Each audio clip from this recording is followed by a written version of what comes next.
सबसे पहले ये कि जब हम इस नट को खोलने की कोशिश कर रहे थे तो हमने यहाँ पे WD-40 इस्तेमाल किया था, जिस पे कि मैंने आपको वीडियो भी बनाई हुई है।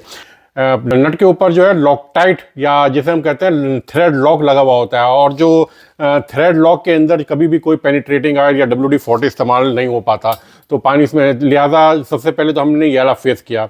इसके बाद क्या हुआ कि जब वो खुला नहीं, बहरहाल हमने उसको खोला था, आपने देखा था प्रेशराइज करके, तो हमने उसके अंदर न्यूमेटिक गन इस्तेमाल की थी। तो न्यूमेटिक गन कौन सी थी हमारे पास? ये वाली न्यूमेटिक गन थी। ये वाली न्यूमेटिक गन जो है इतनी पावर पैदा नहीं कर सकती, जिसकी वजह से ये नहीं खुल सका था। तो इसके बाद हमने क्या करा था, हमने इसके बाद न्यूमेटिक गन इस्तेमाल की थी। न्यूमेटिक गन से भी नहीं खुला था, तो आपको याद होगा कि हमने फिर एक लंबी सी प्राई बार इस्तेमाल करके इसको ब्रेक करके खोल लिया था। जब एक दफ़ा वो खुल गया था, तो इसके बाद जो है हमने इस वाली क्या नाम है, इम्पैक्ट गन से इसको खोलना शुरू किया था। लेकिन हुआ क्या कि इसके अंदर जो है, आपको यहाँ आके दिखाता हूँ कि क्या हुआ है, आप देखिएगा इसको आगे।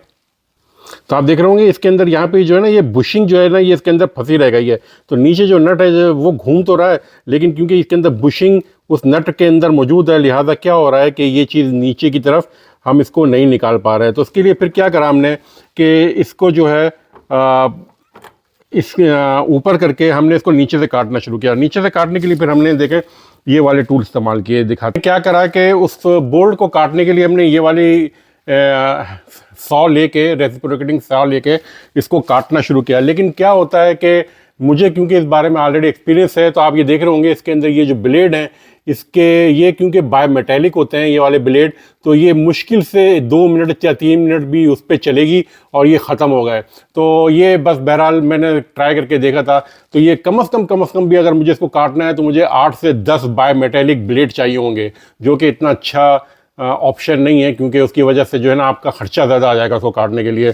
तो हम इसको काटने की बहुत कोशिश की, ये बहुत तेज़ चलती है, लिहाजा है ओवर हीटिंग होती है इसके ब्लेड सब ख़त्म हो गए। तो इसके लिए क्या ऑप्शन था? दूसरा ऑप्शन ये था कि इसको हम यहाँ से वाला बायोमेट ब्लेड निकाल दें और इसके अंदर हम जो है ना क्या कहलाता है कार्बाइड बिड वाले ब्लेड लगाएं।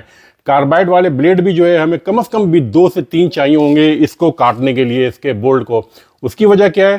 क्योंकि ये बोल्ट जो होते हैं वो 10.9 स्ट्रेंथ के होते हैं, ये इतनी आसानी से नहीं कटते। तो इसके बाद हमने क्या, वो मैं दिखाता हूँ। हुआ कि हमने ना ये वाला जो है ग्राइंडर से जो है ना उसको काटना शुरू किया। मैं आपको दिखाता हूँ कि कैसे काट रहा था। तो इसके बाद ना जो है ना मैं इसको यहाँ से यूँ करके काट रहा था, इस तरह मैं इसको काटता चला गया। तो ये जो है आप इसको देख रहे होंगे, इसका जो साइज़ है 4.5 इंच की ये जो है डिस्क है, इसके अंदर सेफ्टी गार्ड नहीं लगा हुआ, इस वजह से मैं इसको इस्तेमाल नहीं कर रहा अभी। तो हुआ क्या कि जब हम इसको काट रहे थे तो आपको ये दिखाई दे रहा होगा यहाँ पे, ये चीज़ जो है ना, ये वाला हिस्सा इससे टकराना शुरू हो गया। देखें इस हिस्से से यहाँ से टकराना शुरू हो गया। तो ये क्या हुआ है कि ये इसने थोड़ा सा तो काटा, इसके बाद ये मज़ीद अंदर नहीं जा सकता।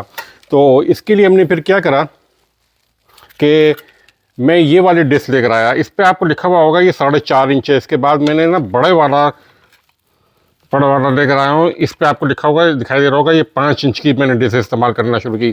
तो 5 इंच की डिस्क से क्या हुआ कि ये इसने थोड़ा सा और काट दिया अंदर की तरफ, लेकिन इसके बाद जो है ना ये फिर यहीं आके टकराने लगा, नहीं काटा। तो फिर इसके बाद हमने क्या करा कि ये न्यूमेटिक ग्राइंडर है, वो कटर है, तो इसको न्यूमेटिक को इस्तेमाल किया। क्योंकि ना आपको यहाँ पे और इसमें ना डिफरेंस नज़र आ रहा होगा कि ना इस हिस्से में ज़रा सा बहुत ज़्यादा हिस्सा है, तो ये अंदर नहीं जा रहा, जबकि यहाँ पे ये बिल्कुल फ्लैट है।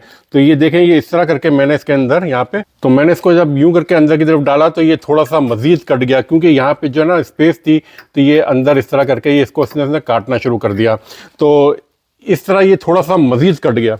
जब इसने भी काटना बंद कर दिया तो मैं दूसरी वाली ये डिस्क इस्तेमाल की। ये वाली डिस्क जो है ये 7 इंच की है, लेकिन 7 इंच के अंदर क्या हो रहा है कि जब मैं ये डिस्क यहाँ लगा रहा हूँ, यहाँ पे ऐसे करके इसको अंदर जाने के लिए, तो ये वाली डिस्क इस हिस्से को भी काट रही है और इस फ्रेम को भी थोड़ा सा काटेगी। तो अब जो है मैं इसको यहाँ पे काम को मैंने रोक दिया है, और अब मैं ये 7 इंच के बजाय जो है ना 6 इंच की जो है डिस्क लेकर आऊँगा और इसको मैं काट दूँगा।